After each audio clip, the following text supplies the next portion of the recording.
Hey y'all, welcome back to another YouTube video for WEIGO Podcast, aka What Else Is Going On podcast, a podcast which can be found wherever it is you find your podcast, whether it be iTunes, Spotify, Amazon, y'all know all the things. Type in What Else Is Going On, and there you will find it. So please subscribe, subscribe, subscribe.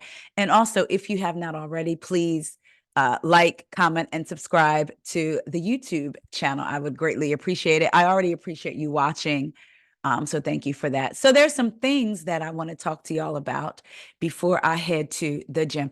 Can y'all be my accountability partners? Like, Taria, did you work out today? Did you do what you're supposed to do today?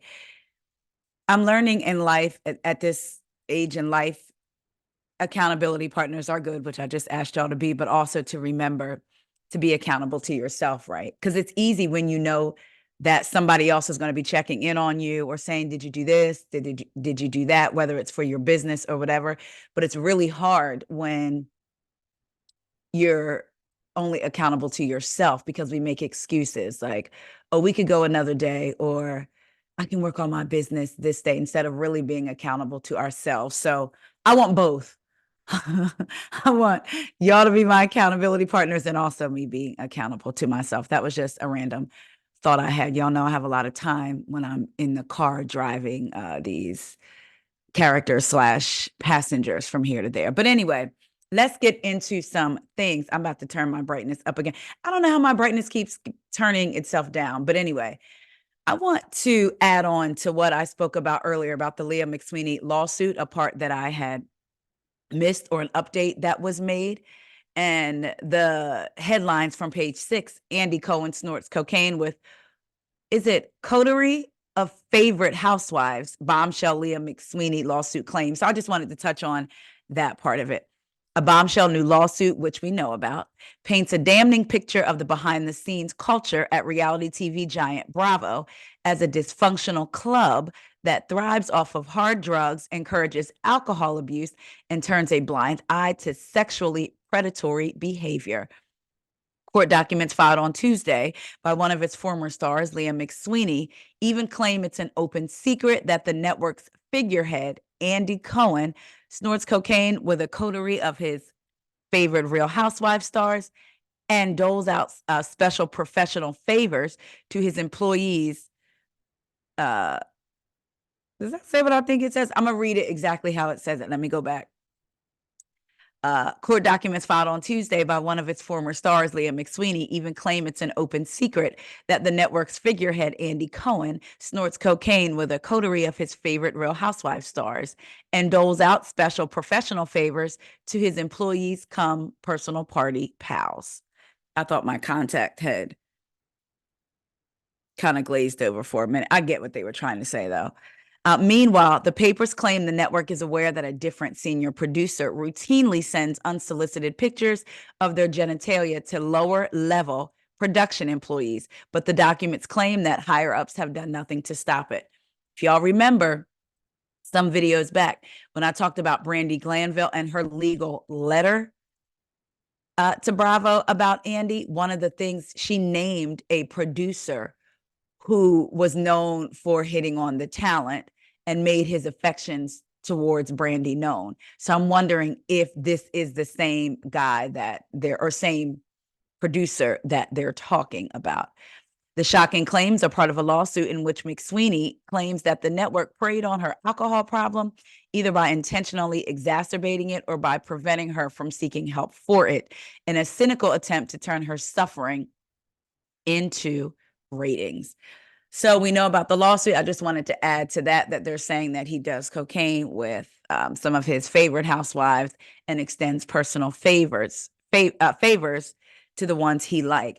I wanted to talk about Brandy because Brandy supports Leah. Brandy Glanville supports Leah McSweeney's shocking Bravo lawsuit and says it's time to take our power back.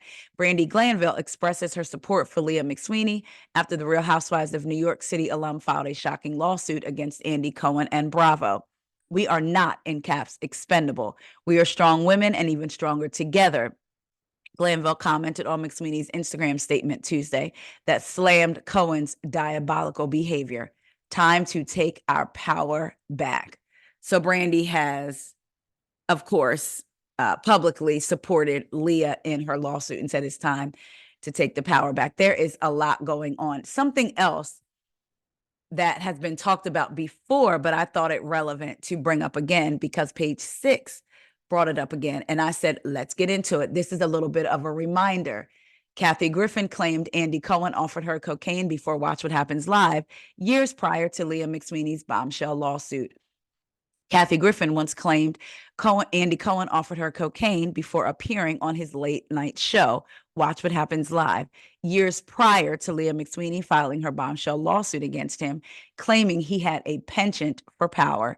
Right before we went live, Andy Cohen privately asked me in an office in Embassy Row, which is the production company that does the Ish show, she said, if I wanted to do blow. Griffin said in a 2017 Twitter video.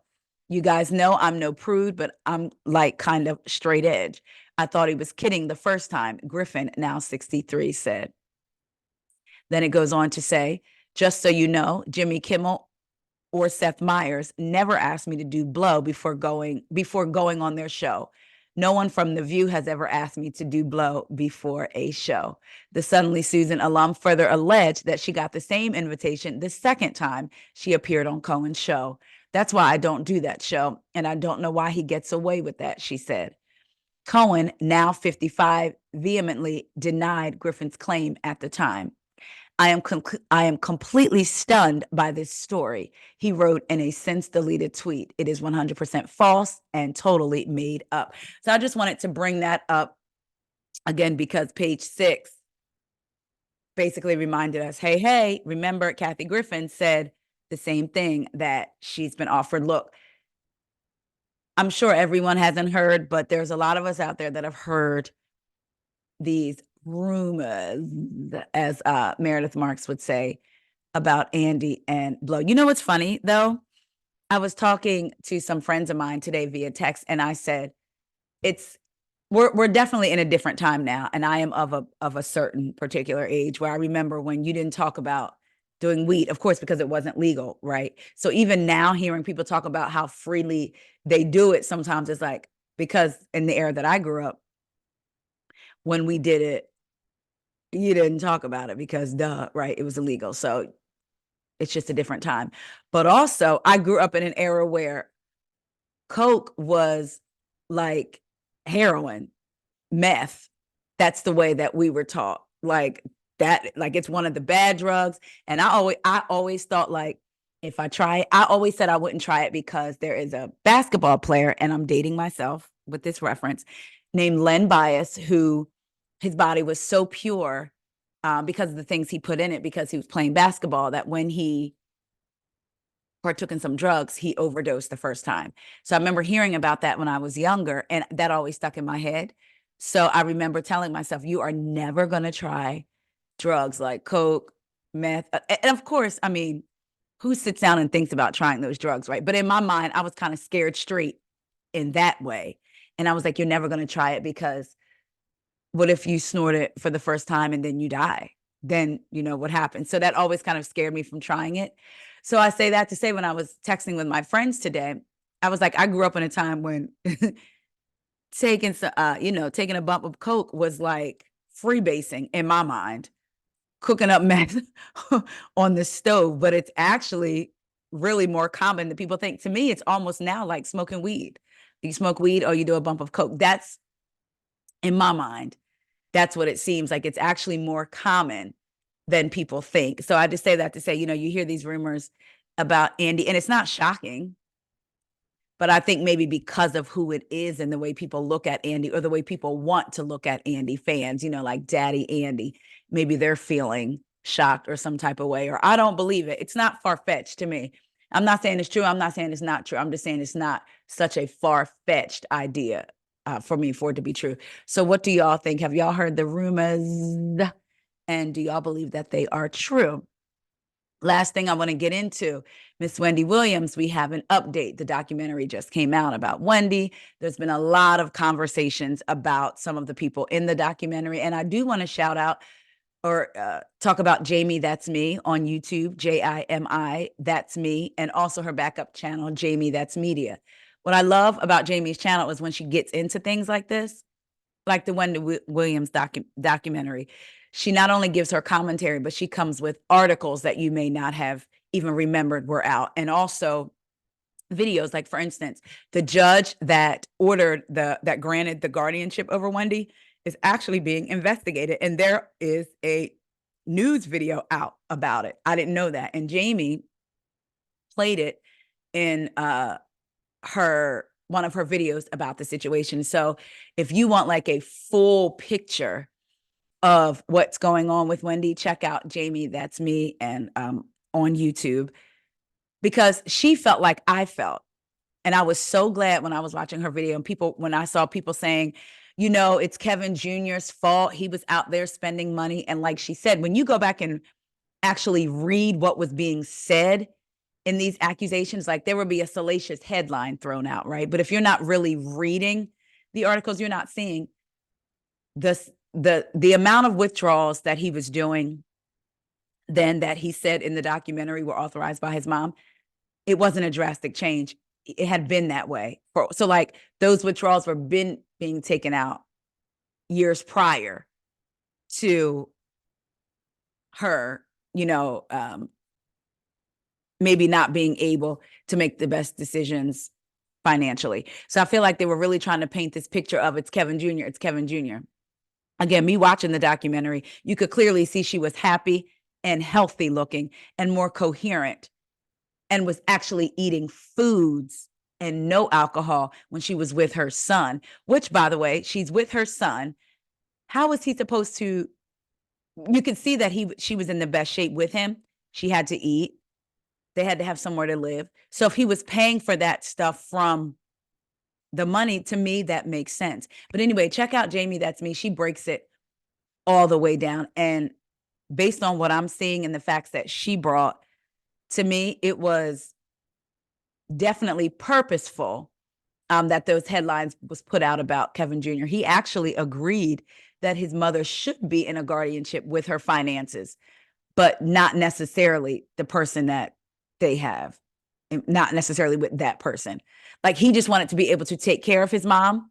He wanted to keep her, but he agreed with her finances being like looked at and watched, but they don't tell you that. But anyway, go check out all of her recaps on it. Like when I love when we talk about stuff like this, she really deep dives and has all her stuff together. But anyway, let's talk about this update according to Radar Online. They're out. Wendy Williams' manager, Will Selby, and publicist, Sean Zanotti, no longer working with Ailing Star. Wendy Williams is no longer working with her manager, Will Selby, and publicist, Sean Zanotti, who starred alongside the Ailing talk show host in the controversial Lifetime documentary, RadarOnline.com has learned. It's been rumored that Zanotti has been out of the picture for a while. However, sources claimed her jeweler turned manager, Selby, is no longer connected to her professionally, although they are allegedly on speaking terms, and the split must have been recent because Selby confirmed to RadarOnline.com last week that he was still representing the star. So last week, he confirmed to Radar that he was still representing her. Now, he's not. Will had initially remained involved in Wendy's care, and he is one of the few people who knows where she is, but he's no longer working with her, an insider shared with The Sun. Interestingly enough, Selby told us that as of Thursday, February 22nd, so a little over a week ago, 8 days, he was still Williams' representative. Just 2 days before the first 2 episodes of Where is Wendy Williams premiered. RadarOnline.com contacted Will for comment, but did not hear back by the publication of this article. The same can't be said for Zanotti. Fans watched as she flew a confused Williams to Los Angeles for a meeting with NBC Universal without informing anyone of the trip. That to me was so wild. Like, what? You're flying, this woman is under a guardianship, and you put the flights on your credit card because she doesn't have one. Clearly you were paying for stuff with your credit card because she didn't have one. And whether you agreed with the guardianship or not, to take her from New York to LA in her condition and then talk to her about going to the Grammys, or was it the Oscars? One of those. And then having her order alcohol while y'all were at the table, even if you had pulled the waiter aside and said, listen, mix something up that tastes like alcohol. Which Will did that in this, Will Selby, her former manager, did that in this documentary. And I kind of thought, can we just say no, period? But anyway, Sean was in hot water after she took Wendy to Los Angeles, the source revealed. Their professional relationship has allegedly been over for nearly a year. The last time Sean did any sort of work for Wendy was in May, as she still needed a publicist when she had to back out of her speaking gig at the Atlanta Women's Expo after being hospitalized, the insider spilled. Sean handled that fallout from the expo, but she's been out of the picture ever since Wendy went into treatment this time. RadarOnline.com also contacted Zanotti for comment. Many accused Zanotti of being a yes woman and putting Williams in more danger by giving into her every demand. Viewers painfully watched as the publicist repeatedly tried to find the dementia-riddled Williams a vape pen and allowed her to drink at lunch before their meeting, while telling the cameras that the troubled star knows her limits. Others accused Selby, which is Will, of being unable to care for Wendy in her fragile state, including the talk show host's son, Kevin Hunter Jr., who said at the end of the day, Will is a jeweler. When he said that, I was like, he's right. Again, there was alcohol in the house, but no food or drinks that were non-alcoholic. How? Cats throwing up, but not her home not being cleaned up and her home smelling. The producers behind Where is Wendy Williams defended their work, but said they never would have filmed if they had known about her dementia diagnosis. Here's my thing, though. They say they never would have filmed if they had known about her diagnosis. Watching her in that state, whether there was a diagnosis or not, you knew something was up. To me, they shouldn't have had to know about a diagnosis. Seeing her in the state that she was in should have been more than enough, in my opinion. Days before the documentary debuted, Williams' team issued a press release announcing she was diagnosed with primary progressive aphasia and frontotemporal dementia, which impacts communication, cognitive function, and language.